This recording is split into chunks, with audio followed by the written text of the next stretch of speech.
Taxi വാഹനങ്ങൾ ഓടിക്കുന്ന എല്ലാവർക്കും വേണ്ടിയിട്ടാണ് കേട്ടോ ഈ വീഡിയോ. അതായത് ടാക്സി വാഹനങ്ങൾ നിങ്ങൾ ഓടിക്കുന്നവരാണ് കഴിഞ്ഞാൽ നിർബന്ധമായിട്ടും ഈ വീഡിയോ കണ്ടിരിക്കുക. എന്താ കാരണം വെച്ച് കഴിഞ്ഞാൽ ഇതില് ഒരാള് സക്സസ് ആവുമോ, അതായത് ഫെയിലായിട്ട് പോകുമോ എന്നുള്ളത് ഒരുപാട് നാള് ഓടിച്ച സർവീസിന്റെ ഒരു റിവ്യൂ ആണ് ഞാനിപ്പോൾ ചെയ്യാൻ പോകുന്നത്. അതായത് നമ്മുടെ ഒരു കൂട്ടുകാരനാണ്, ഡെയ്സൺ എന്നാണ് അവൻ്റെ പേര്. ആ റിവ്യൂ നിങ്ങൾക്ക് കാണുമ്പോൾ ഫുള്ളായിട്ട് മനസ്സിലാവൂട്ടാ. ഒരു ടാക്സി വാഹനം എടുത്ത് നമ്മൾ എങ്ങനെയൊക്കെ കൊണ്ട് നടക്കണം എന്നുള്ള കാര്യങ്ങളൊക്കെ ഇതിൽ പറഞ്ഞുതരാം. ഓക്കെ, അപ്പോൾ ഇവരാണ് എൻ്റെ കൂട്ടുകാരൻ ഡെയ്സൺ. ഇവൻ ഇതിൻ്റെ അതായത് ടാക്സി വാഹനം മേടിക്കാൻ പോകുമ്പോൾ എന്തൊക്കെ കാര്യങ്ങൾ നമ്മൾ ശ്രദ്ധിച്ചിട്ട് വേണം ടാക്സി ഫീൽഡിലേക്ക് വരാൻ എന്നുള്ളത് ഇവന്റെ അടുത്ത് തന്നെ ഞാൻ ചോദിക്കാം. അപ്പൊ ഇതിന്റെ കാര്യങ്ങൾ പറഞ്ഞു തരും കേട്ടോ. ആദ്യത്തെ കാര്യം തന്നെ ഞാൻ ചോദിക്കാൻ പോകട്ടാ. ഡെയ്സ, നമ്മൾ ഈ ഫീൽഡിലേക്ക് വരുമ്പോ കുറെ പേര് ഊബറിലേക്കാണ് ഉദ്ദേശിച്ചിട്ടാണ് വരുന്നത്. എങ്ങനെയുണ്ടാവും നിന്റെ അഭിപ്രായത്തിൽ ഈ ഊബർ ഫീൽഡിലേക്ക് ഒരു വാഗണർ, പുതിയൊരു വാഗണർ എടുത്ത് വന്നു കഴിഞ്ഞാൽ? പുതിയ വാഗണർ എടുക്കുകയാണെങ്കിൽ വലിയ പ്രശ്നമൊന്നുമില്ല. കാരണം വെച്ച് കഴിഞ്ഞാൽ ഏകദേശം മൈലേജ് 35 അടുത്ത് മൈലേജ് ഉണ്ടെന്ന് പറയുന്നുണ്ട്. അതുപോലെ തന്നെ ഊബറിൽ ഈ പറഞ്ഞ പോലെ 1 സൈഡ് റൈറ്റ് ആണ് കിട്ടണേ. അപ്പൊ എന്നെ സംബന്ധിച്ചിടത്തോളം നമുക്ക് അങ്ങനെ ഓടി കഴിഞ്ഞാൽ മുതലാവില്ല. കാരണം നമ്മുടെ വണ്ടി ഒന്നാമത് ഡീസൽ വണ്ടിയാണ്. പിന്നെ ഇതുപോലത്തെ ഒരു പ്രീമിയം കാറ്റഗറി വണ്ടി ഉപയോഗിച്ചിട്ട് ഊബറിൽ ഓടേണ്ട ആവശ്യമില്ല.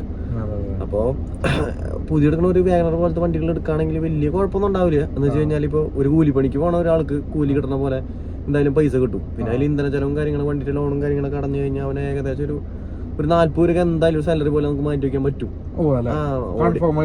പിന്നെ അതിലിപ്പോ റേറ്റ് കുറവാണെന്ന് പറയണ്ടേ. അതായത് 1 സൈഡ് പോകുമ്പോ ആൾക്കാർക്ക് 250 രൂപ അങ്ങനെയൊക്കെ ഓരോ ട്രിപ്പിന് കിട്ടണല്ലോ എന്ന് പറയുന്നത്. അപ്പൊ ഇവര് കുറെ കമ്മീഷൻ പിടിക്കണ കാരണം കൊണ്ട് നമുക്ക് അതിലും വലുത് ബാധിക്കൂ. ഇനിയിപ്പോ ഞാൻ ലോൺ എനിക്ക് എങ്ങനെ പോയാലും ഒരു 13 രൂപ 14 രൂപ വാഗണർ ലോൺ വരും.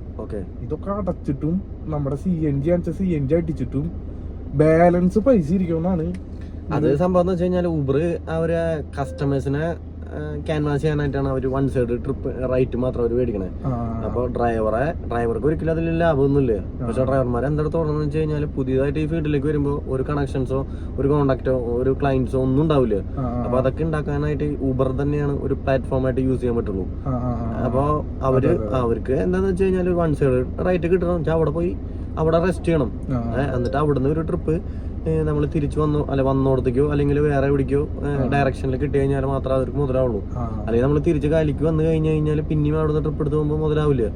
അപ്പോ അങ്ങനെയാണ് അതിന്റെ ഒരു കാര്യം. അപ്പൊ ഞാൻ പറയുന്നത് ഇപ്പൊ രാവിലെ 6 മണിക്ക് എടുത്ത് ട്രിപ്പ് അടിച്ച് ഇങ്ങനെ കറങ്ങി തിരിഞ്ഞ് ലാസ്റ്റ് ഈ പോയിന്റിലേക്ക് തന്നെ എത്തുമ്പോഴാണ് കളക്ഷൻ നോക്കേണ്ടത്. വണ്ടിയില് ആളില്ലാണ്ട് വണ്ടി ഓടിക്കരുത്. എവിടേക്കാണോ ട്രിപ്പ് ഇടണ അവിടെ പോയി നിൽക്കുക, ചായ കുടിക്കുക, സർവത്ത് കുടിക്കുക, എന്താ പരിപാടി അതങ്ങനത്തെ അങ്ങനെയാണ് ആൾക്കാർ ചെയ്യണേ. ഇപ്പൊ നമുക്ക് മെയിൻ ആയിട്ട് ഹോട്ടൽസും കാര്യങ്ങളൊക്കെ ഓട്ടാണ്. അത് കാരണം ഞാൻ പറയുന്നത് നീ ആദ്യം ഊബറിലാണല്ലോ വന്നത്. അതെ ഫീൽഡ് പിടിച്ച് വന്നിട്ടാണ്. അതെ സ്റ്റാർട്ടിംഗ് സമയത്ത് എനിക്ക് ക്ലയൻസ് ഒന്നും ഉണ്ടായിരുന്നില്ല. എന്നെ അറിയപ്പെടാം ഇങ്ങനെ അറിയപ്പെടും. നമ്മളൊരു ടാക്സി കൊണ്ട് റോഡിൽ വന്നിട്ട് ആൾക്കാരോട് വണ്ടി കൂട്ടാൻ പണ്ടത്തെ പോലെ കേറിക്കോ നമുക്ക് പറയാൻ പറ്റില്ല. അപ്പൊ നമ്മളും ഇതിലൂടെ തന്നെയാണ് കയറി വന്നത്. അപ്പൊ ഇപ്പൊ നമുക്ക് വണ്ടി അത്യാവശ്യം നല്ലൊരു വണ്ടി, അത്യാവശ്യം നല്ലൊരു ക്ലയൻസ്, അത്യാവശ്യം സർവീസും കാര്യങ്ങളൊക്കെ കൊടുക്കണ കാരണം നമുക്ക് ഇനിയിപ്പോ ഊബറിലേക്ക് തിരിച്ചു പോകാന്ന് പറഞ്ഞു കഴിഞ്ഞാൽ അത് വലിയൊരു ബുദ്ധിമുട്ടാണ്. ഓട്ടം കാര്യങ്ങളൊക്കെ പിടിച്ച് സെറ്റായി. അതെ നമുക്ക് അത്യാവശ്യം ക്ലയൻസും കാര്യങ്ങളുണ്ട്. പിന്നെ അത്യാവശ്യം അറിയുന്നവരുണ്ട്, കോൺടാക്ട് ബേസിലുള്ള ഓട്ടങ്ങളുണ്ട്, കാര്യങ്ങളുണ്ട്, പിന്നെ കമ്പനി ബേസ്ഡ് ആയിട്ട് ഓടുണ്ട്. അപ്പൊ അങ്ങനെയൊക്കെ ആകുമ്പോൾ നമുക്ക് ഇങ്ങനെ വലിയ കുഴപ്പമില്ല. പക്ഷെ ഊബറിലും ഓടാറുണ്ടോ എന്ന് ചോദിച്ചു കഴിഞ്ഞാൽ ഇപ്പൊ അങ്ങനെ ഓടി നമുക്കിപ്പോ ഡീസൽ വണ്ടി വെച്ച് ഓടി കഴിഞ്ഞാൽ നമുക്ക് മുതലാവില്ല ഒരിക്കലും. CNG തന്നെ വേണം, ചെറുവണ്ടി തന്നെ വേണം.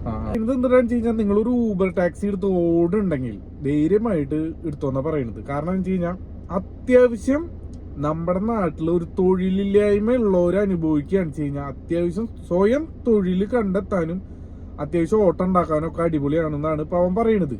അത്യാവശ്യം ലോണൊക്കെ അടച്ച് നല്ല രീതിയിൽ തന്നെ പോകാൻ പറ്റുമെന്നാണ് പറയുന്നത്. അപ്പൊ ഈ ഫീൽഡില് അപ്പൊ അത് ഓക്കെ ആണല്ലോ? അത് ഓക്കെ ആവാനായിട്ട് വലിയ ബുദ്ധിമുട്ടൊന്നുമില്ല. പക്ഷെ നമ്മൾ മാക്സിമം ഓടണം. ഇറങ്ങണ ആൾക്കാർക്ക് വണ്ടി ഓടിക്കാനുള്ള ഒരു ക്രൈസോ അല്ലെങ്കിൽ ഒരു പാഷനോ അങ്ങനെ എന്തെങ്കിലുമൊക്കെ ഉണ്ടെങ്കിൽ വലിയ കുഴപ്പമുണ്ടാവില്ല. ഇപ്പൊ എനിക്കെന്ന് വെച്ച് കഴിഞ്ഞാൽ സ്റ്റാർട്ടിങ് സമയത്തൊക്കെ ഭയങ്കര ഇഷ്ടമായിരുന്നു ഊബറൊക്കെ ഓടാനായിട്ട്. ഇപ്പൊ എനിക്ക് ഊബർ ഓടുമ്പോ വലിയ മെച്ചായിട്ട് തോന്നുന്നില്ലേ. കാരണം വെച്ച് കഴിഞ്ഞാൽ അത് ഡീസൽ വണ്ടിയിലാണ്. പിന്നെ ഈ പറഞ്ഞ പോലെ സിറ്റിയിൽ കിടന്നുള്ള കുത്തിച്ചവിട്ട് നമുക്ക് താല്പര്യപ്പെടുന്നില്ലേ. നമുക്ക് കൂടുതലും ലോങ് ട്രിപ്പൊക്കെയാണ് താല്പര്യമുള്ളൂ.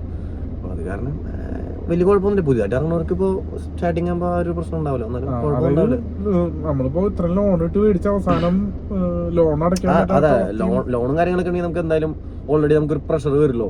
അപ്പൊ അതിൽ തന്നെ നമ്മൾ ഓടിക്കോളും. അത് സീനൊന്നുമില്ല. പിന്നെ ഓട്ടം ഉണ്ടാവും എന്ന് വിചാരിക്കണം. ഓട്ടം ഉണ്ടാവും ഊബറിൽ. പിന്നെ ഊബർ ഇപ്പൊ കുറെ പ്രശ്നങ്ങളൊക്കെ ഉണ്ട് മറ്റേ റെയിൽവേ സ്റ്റേഷനിലും അവിടെ ഇവിടെയൊക്കെ ആയിട്ട്. വലിയ കുഴപ്പമില്ല എന്നാണ് ഇവൻ പറയുന്നത്. ടാക്സി മേഖലകളിൽ ഒക്കെ ഒന്ന് ശ്രദ്ധിച്ചും കാര്യങ്ങളും പിന്നെ നിങ്ങൾ പണിയെടുക്കാന്നുള്ള ഒരു മൂഡിലും മാത്രം ഈ ഫീൽഡിലേക്ക് വരിക. നമ്മുടെ തന്നെ സ്വന്തം വാഹനമാണ്. ആരും ഉപദേശിക്കാനോ ചീത്ത പറയാനോ ഈ ഫീൽഡിൽ ഉണ്ടാവില്ല. അപ്പോ വണ്ടി എടുക്കുക. മാക്സിമം നമ്മൾ 1-2 വർഷം കൊണ്ട് അത് റിട്ടേൺ പിടിക്കാനുള്ള ഇത് നോക്കുക. ആ വണ്ടിയുടെ പൈസ റിട്ടേൺ പിടിക്കാൻ വേണ്ടിയിട്ട് ഊബറിലും അതുപോലുള്ള ഓൺലൈൻ മേഖലകളിൽ രജിസ്റ്റർ ചെയ്ത് ഓടുക അല്ലെ? അതെ അതെ അതെ അല്ലെ? ഓക്കെ. അപ്പൊ ഇനി അടുത്ത വീഡിയോയിൽ കാണാം കേട്ടോ. Okay, by.